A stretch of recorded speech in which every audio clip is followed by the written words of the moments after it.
call the meeting to order. Welcome everyone to the House of Assembly Management Committee. And we're going to start off with introductions so that the members can introduce themselves to the public that are watching. First of all, my name is Keith Bain. I'm Speaker of the House of Assembly and Chair of the Management Commission. I'll call your names and you can introduce yourselves, please. Ms. Simmons. It's Angela Simmons, Deputy Speaker of the House, MLA for Preston. Mr. White. I'm John White, MLA for Glace Bay and Dominion, Deputy House Leader for the PC Caucus. Mr. Taggart. Tom Taggart, MLA, Colchester North. Ms. Barkos. Danielle Barkos, MLA for Chester St. Margaret's. Mr. Mumbercate. Yeah, thank you, Chair. Derek Mumbercate, MLA for City Member 2 and House Leader for the official opposition. Mr. Irving. Thank you, Mr. Chair. Keith Irving, MLA King South, Caucus Chair of the Liberal Caucus. Ms. LeBlanc. Hi, Susan LeBlanc, MLA for Dartmouth North and House Leader for the NDP. Recognized party. And congratulations. Thank you, Mr. Chair. Mr. Hastings. Thank you, Mr. Chair. David Hastings, Assistant Clerk, sitting in for James Charlton, Chief Clerk. And I'd also like to acknowledge the presence of the following two people. Gordon Hebb, our Chief Legislative Counsel, and Matthew Timmons, our new Director of Operations and Administration. So welcome to all. First item on the agenda is the approval of the minutes. The draft minutes were circulated in advance of the meeting. So are there any corrections required before the minutes are approved?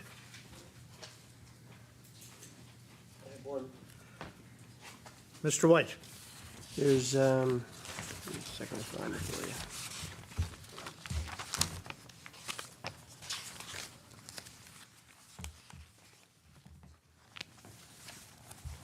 In the inventory control risk factor material, their matrix, it looks to me like it's a typo. And again, I wasn't at the meeting prior, but it looks like a typo just because it doesn't make sense the way it is. Where it shows the consequence value, so nominal value, minor being value greater than 100 but less than $500. Moderate value is greater than 500 but less than 100. I assume that's less than 1,000. And then it says major value greater than 1,000.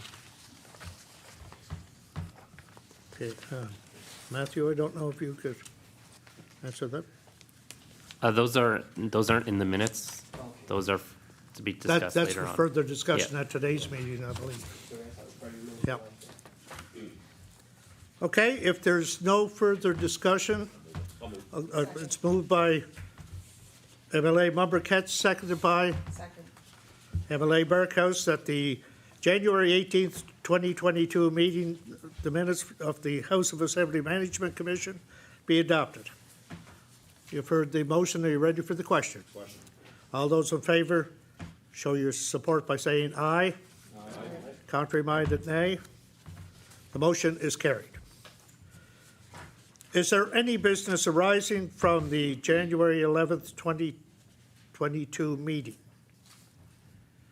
One thing that we will note is the passage of the following resolution at the May 4th, 2021 meeting.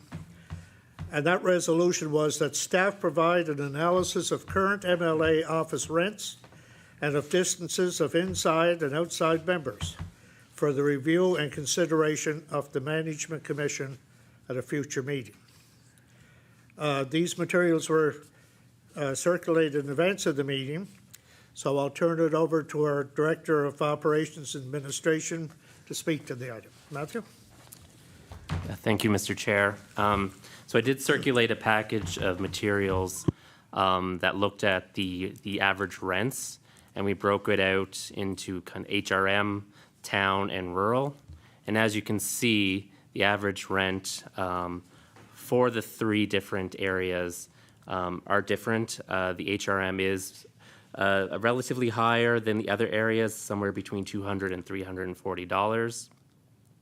When you look at the median, which is the middle rent, it does bring the difference down slightly to a discrepancy between $100 between HRM and town and about $240 for HRM and rural.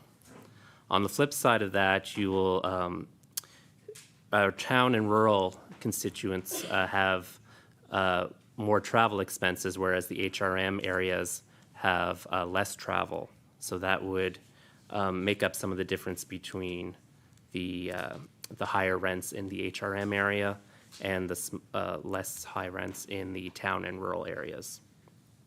So after that analysis, I did present about four options at the bottom of that page that look at ways to either smooth out or charge average rents to each member. The four options basically try to have the same effect of trying to smooth out the rents for each member, whether that's charging the average rent for all areas, charging a flat rent of $1,000, smoothing out the rents. So each of those options below kind of have the same end effect in mind, but different ways of getting there. So I'll turn it back over to the chair. Thank you, Matthew. Are there any questions or discussion? Mr. Taggart. Thank you, Chair, and I meant to look this up before I, last night before I come down here, but in our allowable expenses, there's, I think it's 50,000 overall annually. Is there a limit within that says how much you're allowed to claim on for your office? Is there a limit now on office, or are we talking about adding more to that 50,000 or whatever? Mr. Timmons. No, there is no limit to the office rents. Okay. Ms. LeBlanc. I'm just wondering, in your calculations about, where like that's sort of your second point where you're like, you know, the amount of travel that outside MLAs will do kind of balances off the expense and rent. Does that, when you calculated that, did you take into consideration that they have a higher travel allowance? Like that is true, right? Yeah. Like there is a bit more? So they have an additional amount in their constit budget for the larger areas to compensate for that. So, but I don't know if it compensates dollar for dollar, but they would have, yes. Okay, I'm just curious to know like if it actually balances out or if that extra compensation makes it not balance. Yeah. Mr. Taggart. On that point, I'd gladly show you my last month's expenses and what I spent on gas and travel. So it doesn't come, I'm not complaining, I'm just saying it doesn't really come close. Yeah. Mr. Mumbrikat. Yeah, thanks, Chair. And this kind of came up in our previous discussion. So you're looking at some scenarios. I just logistically, I try to determine how you would have to do this. So like if you go to a blended model or if you smooth them out however you want to do it, what does that look like for staff, right? Because then this becomes a whole new world of you guys adjusting accordingly to MLAs and their rents and everything else. So I'm just curious, you know, I know there's some suggestions here, but at the same time, logistically, this could be very interesting. Yeah. So. Mr. Timmons. So it wouldn't be impossible. It would be something that, you know, would take time up front to figure out how we were going to do it. But depending on what the recommendation is from this committee, we would take that back. And if there was any decisions, then we would make whatever the decision was work, depending on what that decision was. But yes, there would be some additional work up front to change the process and how rents are charged, depending on the outcome of this proposal. Mr. Irving. Thank you, Mr. Chair. I just wanted to, I wasn't at the meeting in which this motion was put forward, so I just want to clarify. This issue is on the table because of the significant increases in rent, particularly in the HRM, and that a large proportion of their constituency budget is being eaten up by the larger rents of HRM. That's my understanding of the issue here. That's correct. That we're trying to figure out a way to get around this or deal with it. I note in the motion that there was to be a committee, and I think the only person here from that committee that was agreed to kind of take a look at a deeper dive at this is Ms. Barkhouse. I don't know if that committee had an opportunity to digest these options or whether this is late breaking. Ms. Barkhouse, would you like to comment? This is late breaking, so I just received this when you guys received your package. The problem is I haven't had enough time because I take a look at it, and some of these don't work for me because I'm rural, and my rent is higher than most everybody's here. And plus, I still a 6-hour drive to go through all my constituency. So I think I mean, it all comes out in the wash the way I read this report, that whether you're town or your city or your rural, it's basically the same. And that's how I read it. And I also phoned clerk, not James, of course, or sorry, David, and my perspective of it was correct. So from what I understand, so I see either tabling it or just leaving it the way it is now. Mr. Mumbrikat. Thank you, Mr. Speaker. Yeah, and through you, I don't know if I'm allowed, through you to Ms. Barkhouse, if the committee needs more time, that's something that I'm okay with. I know that it represents a bit of a shift, right, especially for folks, and maybe it's a Halifax-centric issue for the rents. So however you want to proceed if the committee needs more time to look at it, then I'm more than happy to support that, so. Well, Ms. Barkhouse. Sorry, used to being home. I would prefer it be pushed to the other committees so they can have time to speak about it as well. So, needs more discussion is what it needs. Ms. LeBlanc.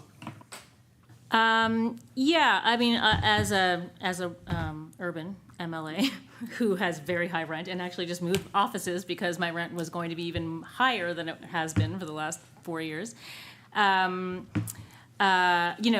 think that for me and I think for many who have higher rents, the issue is that we have this amount of money that we have to run our offices and therefore and through that serve our communities and use to support organizations in our communities. And so if we have a big discrepancy in rents, then each of us MLAs have different abilities to serve our communities financially.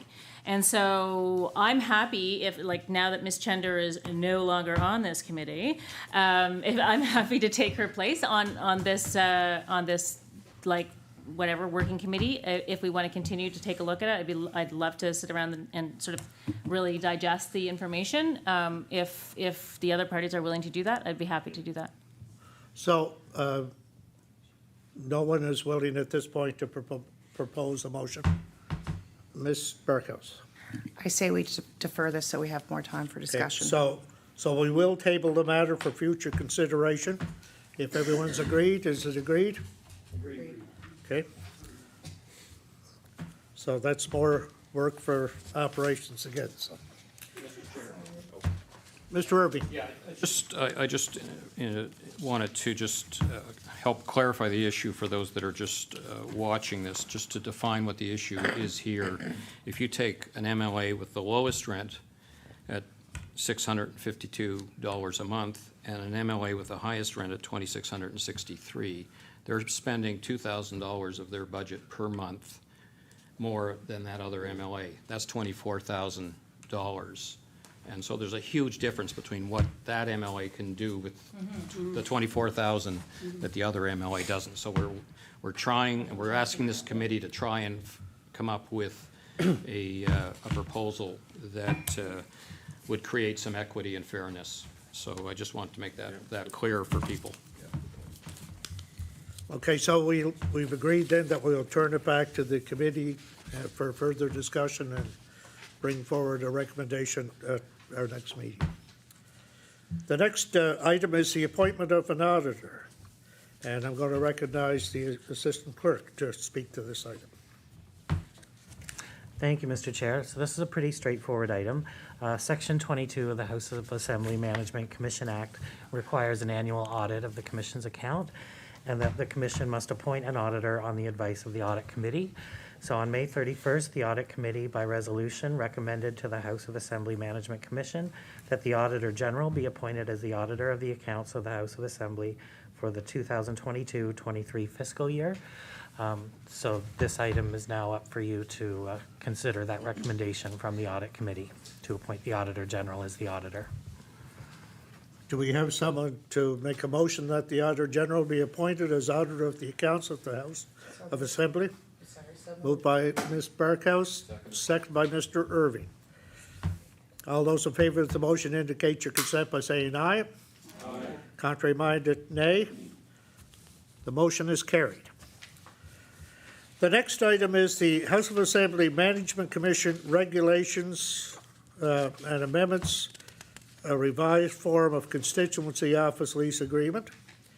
Okay, and the copy of the proposed amendments to sections 3, 18, 19B, 23, 24, 27, 42, 43A, 52, and 55 of the House of Assembly Management Commission regulations was circulated in advance of the meeting, as well as a copy of the standard form of constituency office lease agreement that was revised to reflect the proposed amendments. Pardon me. So having said all that, I'll recognize our Chief Legislative Counsel to speak to this item and the many items that are included in this item. Mr. Hebb. So before I summarize it, I've also distributed you, although you've got them in advance, I distributed here at the meeting an additional copy of the proposed changes. And just a word of explanation, following each provision, I have got in red a brief explanation of that provision. If they're in bold, they're significant. If they're not in bold, they're minor things like updating the Department of Transportation or that sort of thing. So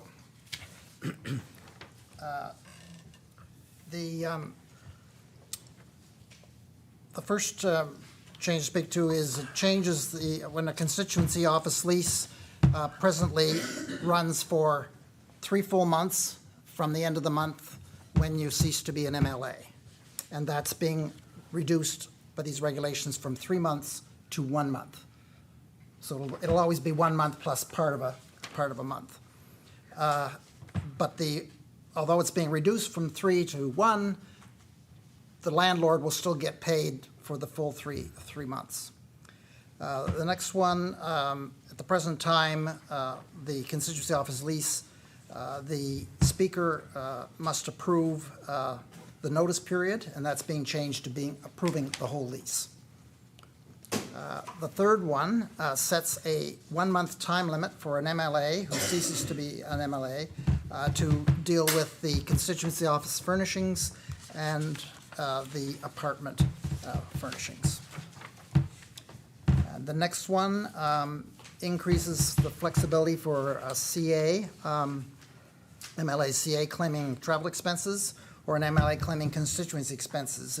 If you refer to section 50 of the regulations, there are a number of options, and they weren't all included in the past. And for example, this would now allow the constituency assistant or the MLA to claim bus fare instead of, instead of just mileage or airfare. So that's all that does. And then the next one, at the present time, the regulations are to be automatically amended for inflation, but it's not automatic. It still has to be approved by the commission. So it's suggested, since it has to come to the commission anyway, just to repeal those provisions. And adds, in a couple places, adds reference to some newer provisions. There's some provisions in there that to prevent double reimbursement, like where you're provided money and you can't also at the same time claim a per diem for the same things. And there's some newer provisions that wasn't covered because they don't refer to that section, and those references have been added. The rest of it is just corrections and updates, removal of spent provisions. If you have any questions, but detail, it's on this one, it's after each section explains what each one does. But I'm happy to answer any questions. Mr. Irving?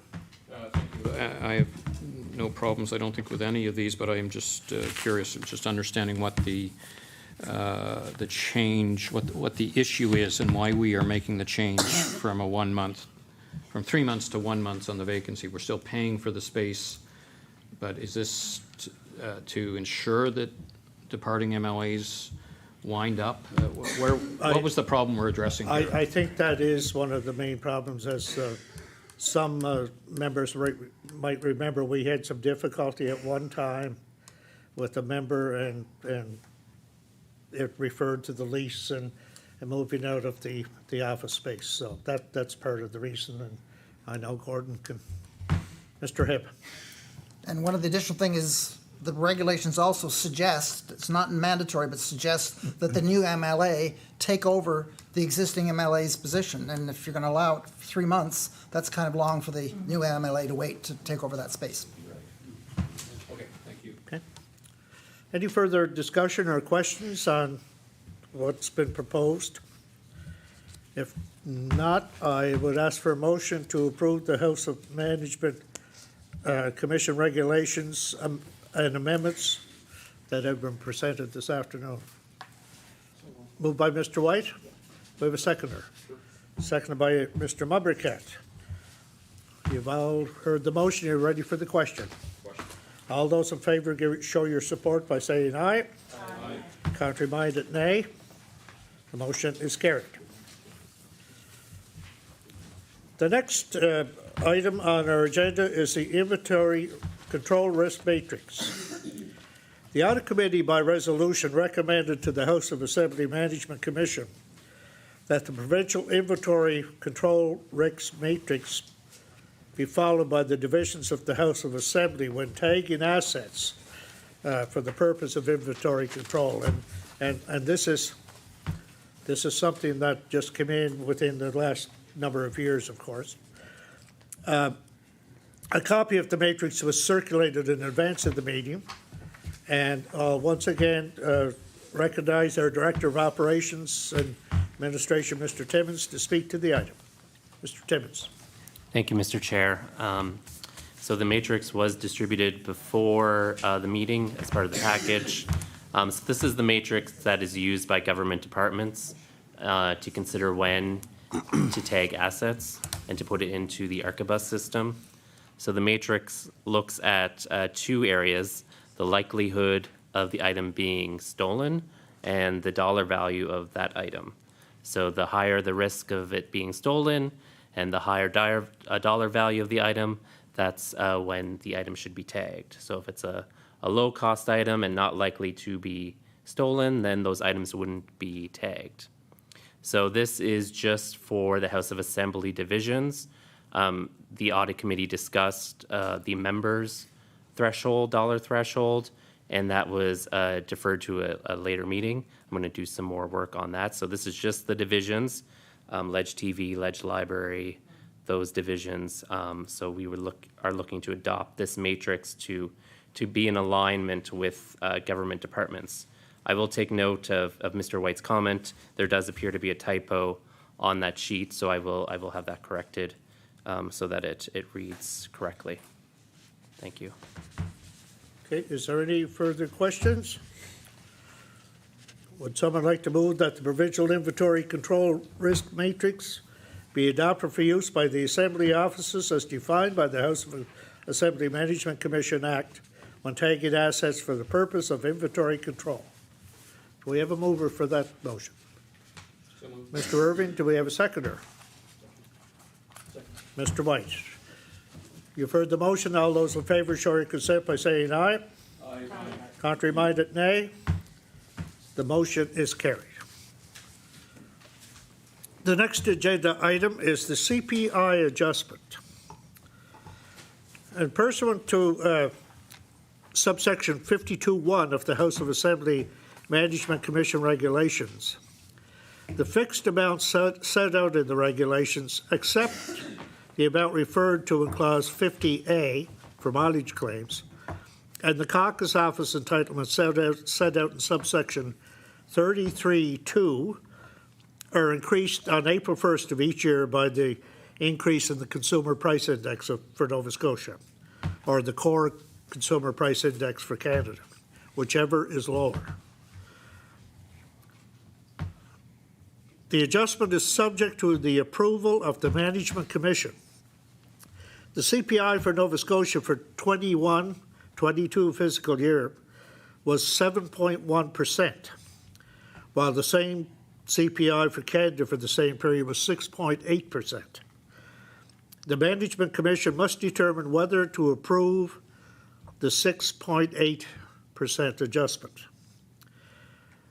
I'll also indicate that a projection of the impact of the adjustment will have on the budget and a copy of the proposed amendments would have to be made to the House of Assembly Management Commission to reflect the adjustments were circulated in advance of the meeting.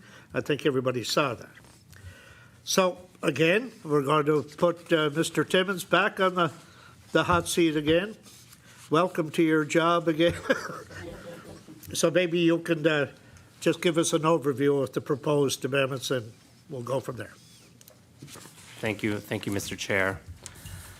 So yes, the graph was circulated in advance of the meeting, and as the chair mentioned, the CPI for Nova Scotia was 7.1 and for Canada was 6.8, so the calculations were based on the 6.8%. So the items are itemized there. So the largest, of course, would be the impact to your constituency budgets. The total budget impact for that would be about $192,000 if they were all raised by the 6.8%. There are a number of items. I won't go through each one on the sheet, but the bottom line is approximately $297,000 budget increase if the 6.8% CPI adjustment was approved. This would then, if this was approved, we would take that to Treasury Board as a budget pressure, and we would go from there. And the increase primarily affects your constituency budgets, like I said, travel per diems and payments that are made twice a year for items such as committee chairs and items like that. And I'll turn it back to the chair. Okay, thank you. Any discussion? Mr. Mumbercash. Thank you, Mr. Chair. So just for clarity, so any recommendation that we would make today, just for people that are watching, would still have to go back to Treasury Board for approval? Yeah. Yeah, okay. Well, not any recommendation, but If something as exorbitant. If there's a as this. change Yeah, as a and result of it, yeah. we're talking close to $300,000, so that would definitely have to go back to Treasury Board for consideration. So, Okay. Mr. Timmons? Thank you, Mr. Chair. So these are legislated, so if you approve them today through the commission, then these would be in effect immediately. Is that correct, Mr. Hebb? Yeah, I mean, it's not subject to Treasury Board, but on the other hand, without their approval, you might run out of money before the end of the year. Yeah. My understanding is that since these are legislated, if we did come into a position where we were overspent as a whole, as legislative services, then they would have to give us the money. That's my understanding. I guess what we have to look at is that the recommendation, if approved by the committee, would be approved, but I think we all know that it still has to go to Treasury Board. It can't become law because we have to show responsibility if we're going to raise a budget by $300,000. I think that's the important thing to keep in mind. And again, that's only my opinion, and I'm stating it for the meeting. Mr. Mumbercash. Yeah, it's a difficult decision to make regardless of who's sitting here making the decision today. Ultimately, if Treasury Board's going to have to decide, we can make the recommendation today, but they very well could come back and say no. Right, so ultimately, this is different for me because like we're making a recommendation, and maybe in the legislation it says that it's binding, but ultimately, we make the recommendation, but Treasury Board could come back and reject it. So it puts the committee in a kind of a bit of an awkward position to make a recommendation, not knowing, the will of government, really, because if Treasury Board comes back and says no, then us approving any change would be for naught. So that's just a point I wanted to make. Like it's an awkward kind of position as I see it that we're in right now. But I'll leave it there and open it up for discussion for the committee. So just for clarification, he's saying that we should not be making a recommendation at this point. We should be asking the government through Treasury Board whether or not it would even be considered. Is that getting around to it? Yeah, no, listen, this is a great conversation because it's something that we need to discuss as a committee, and it's something that, quite frankly, MLAs are dealing with, as the rest of the world is when it comes to the costs of doing business. So if we, in the organizations I've worked for previous to government, we had the budgets and we made decisions based on the money that we had, but we had access to it. In this case, we're making a recommendation that very well we don't know whether it's going to be approved or not, because Treasury Board ultimately will be the ones that will decide whether we do it or not. So I guess I am kind of saying that, you know, there are important things that we need to talk about in this report. And a huge thank you to staff who, like, we asked you to go out and do this and do jurisdictional scans and everything else. I look forward to the comments from other committee members, but it's something that I never really thought of until I got in here now, and we're talking about it, is that, you know, any recommendation we make may or may not be approved. So and it would be in the best interest of this committee if we knew where the will of government was and where the will of Treasury Board was to look at making some sort of increase in the budget.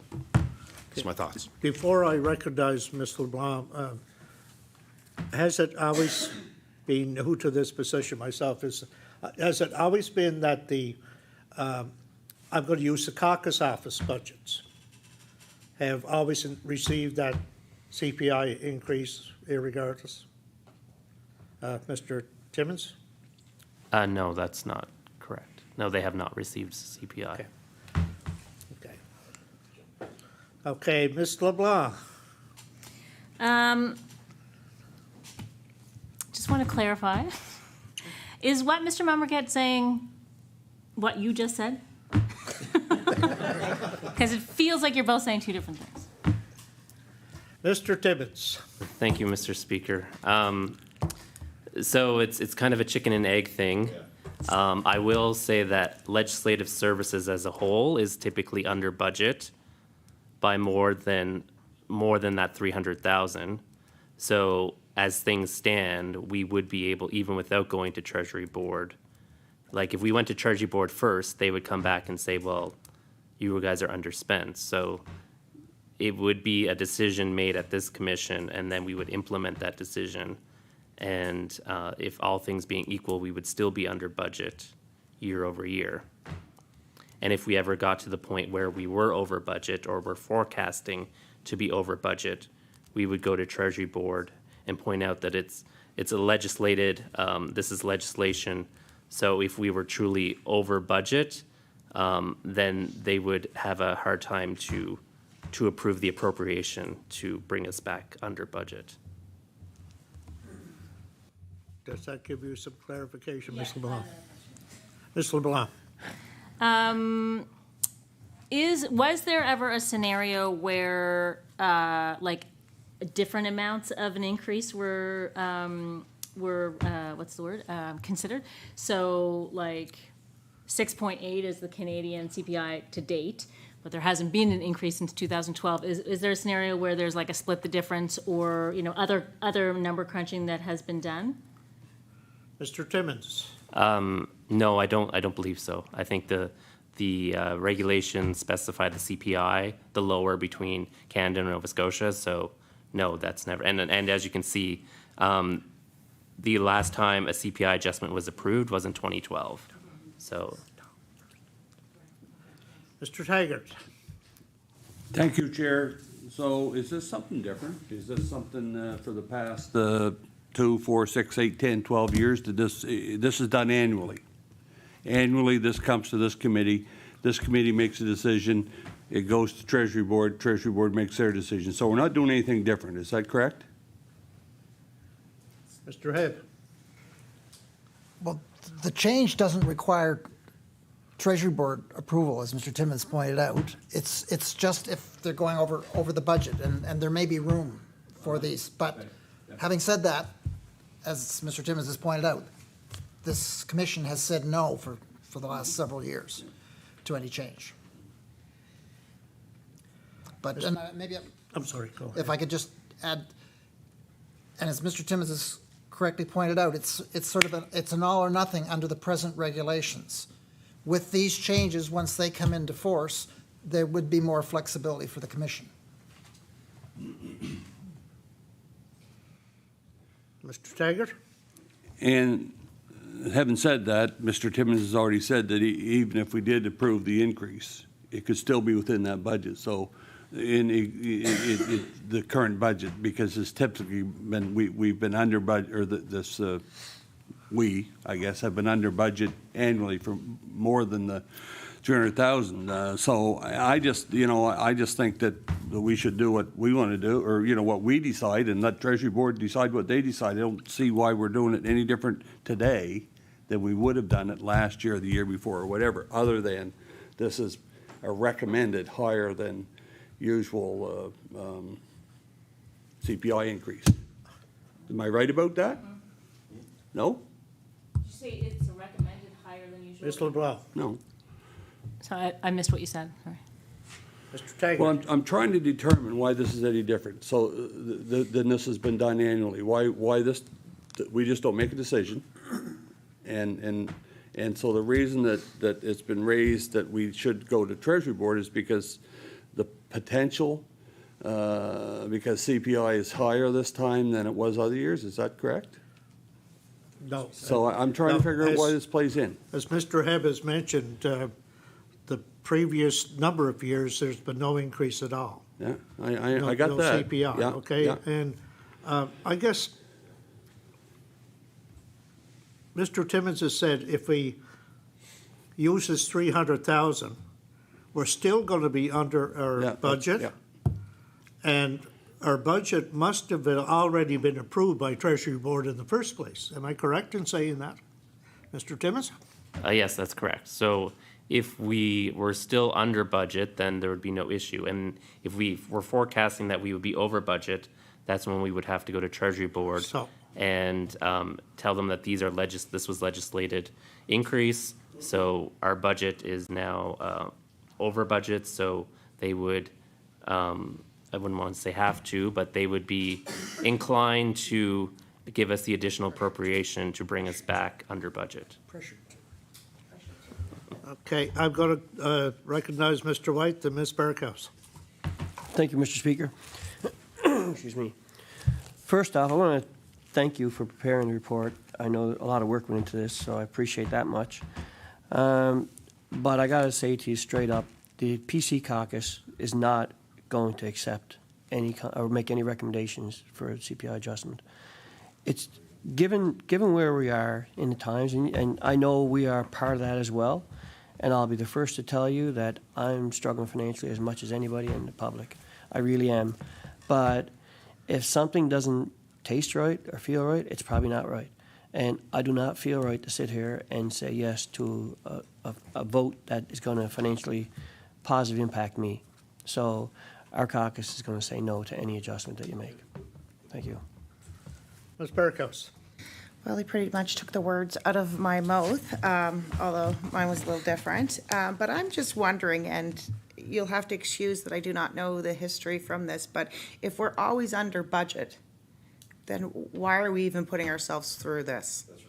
Really? I mean, to me, that's the crux of it all. So I don't think, I mean, it doesn't make sense to me if we're always under budget. Why?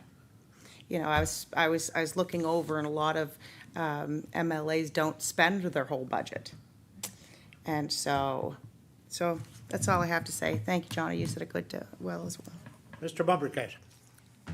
Yeah, no, thanks. And it's listen, I appreciate your honesty. We're all kind of in the same boat here. It's a difficult time for families, right? And anytime you're you're looking at this stuff, as we're mandated to do, regardless of who sits on what side of the house. This is part of what we do.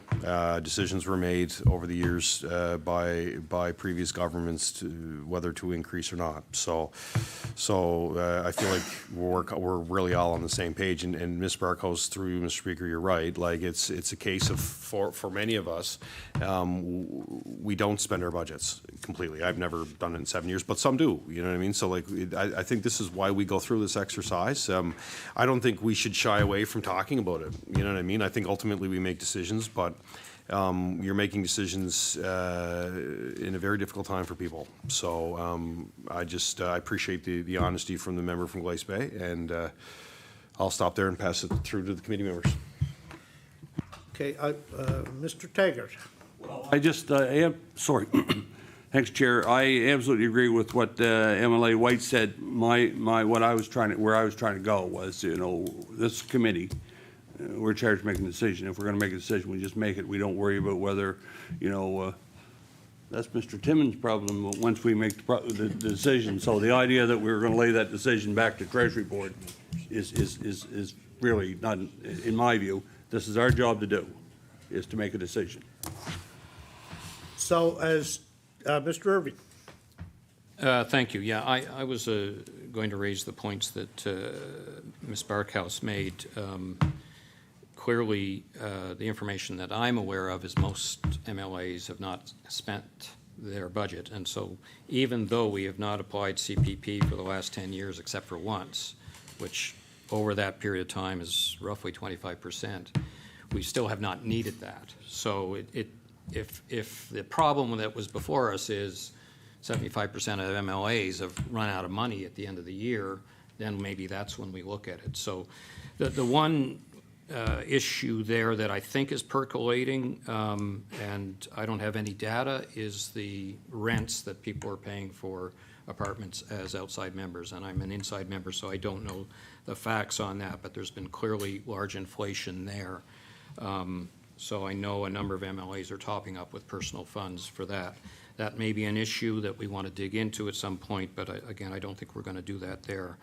And the other point that I was going to raise is these issues that affect the top-up salaries for the various positions. I just don't feel comfortable that we should be doing that as elected officials, that should be something done independently.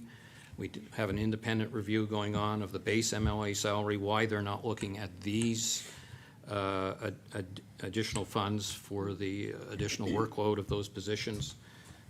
In my mind, that should be done completely independent of MLAs. I think that's where the public gets very uncomfortable with us if we're, approving, even if they're marginal. You're voting for your own money, and I think we don't want to be there. And I think that's why we have an independent committee looking at MLA salaries that have been frozen for 10 years. And these positions or top-ups for those should be looked at independently. So those are my comments on this, and I agree with the committee that I don't think we're in a position to accept this at this point. I think I will say that your last comment, I will take that under advisement for further discussion. One thing we did decide was the review that is presently taking place at this point is for MLA's base salary and nothing else. That was something that we stressed right off the bat. It doesn't include constituency expenses. It does include office rent. It doesn't include pension. It is just the base salary amount that an MLA will receive. So, but I will take that under advisement, and we can have further discussion on it. Mr. Irving? One addition. Thank you, Mr. Speaker. One additional thought I had is if this committee is going to be responsible for the non-salary items and doing a review when it's necessary. It may not be necessary this year, as we've determined, but in future years, at some point, we will get to a point of exceeding budgets. It might be helpful to have someone arm's length work and recommend back to this committee that that, they've reviewed the rents of MLAs, and 90% of them are using their personal funds to find an apartment in Halifax. What the decision is, who knows, but if we could have that kind of independent analysis provided to this committee in the future, when, because this will come up again at some time, and it would be helpful, I think, for us that we had some kind of independent analysis. I think I'd like to go further and commit to something right now if I could, and that would be that further on, the speaker, the clerks, ledge council, and administration can sit down together to look it over and make a report to our next meeting, if all are in agreement with that. Ms. Burkus. When you're done.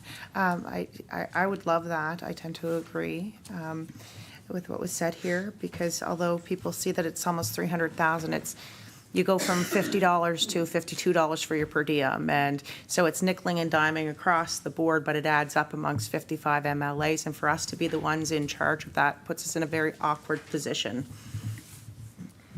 Okay, so I'm sorry, Mr. White. I just want to comment to MLA Irving. I don't mind being personal. My apartment is $500 a month out of my own pocket. That's exactly what it is. So, and it's outrageous. It is totally outrageous. But, and every one of you spoke on this, it's not comfortable to sit in a position where you vote for something that you gain in favor of. It's not okay. This needs to be addressed. Sometime down the road, this needs to be changed. I agree with you 100%. Okay, so assuming there is no support and the fact that this was brought to the floor of the meeting, I'm going to ask for a motion that the increase on April 1st, 2022 of the fixed amount set out in the House of Assembly Management Commission regulations by 6.8% rounded to the nearest dollar be not approved. So moved. Moved by Ms. Barkhouse. Do we have a seconder? Mr. Irving. You've heard the motion. All those in favor show your consent by saying aye. Aye. Contrary minded? The motion is carried.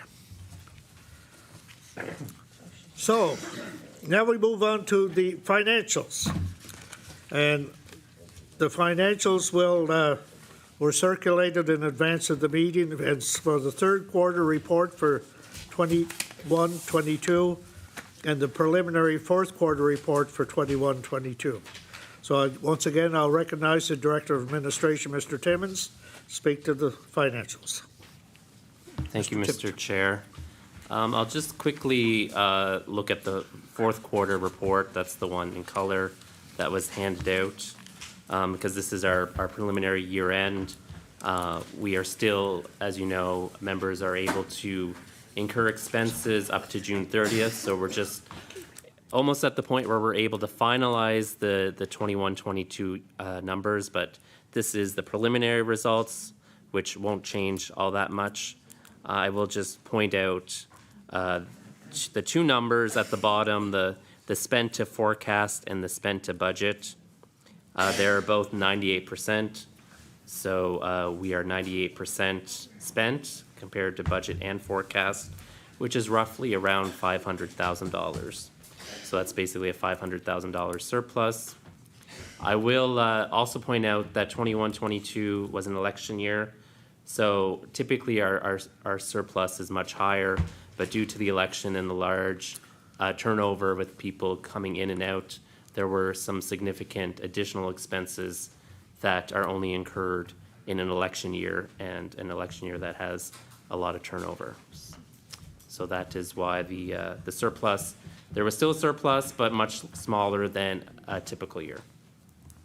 Thank you. Okay. Any questions or discussion on the financials?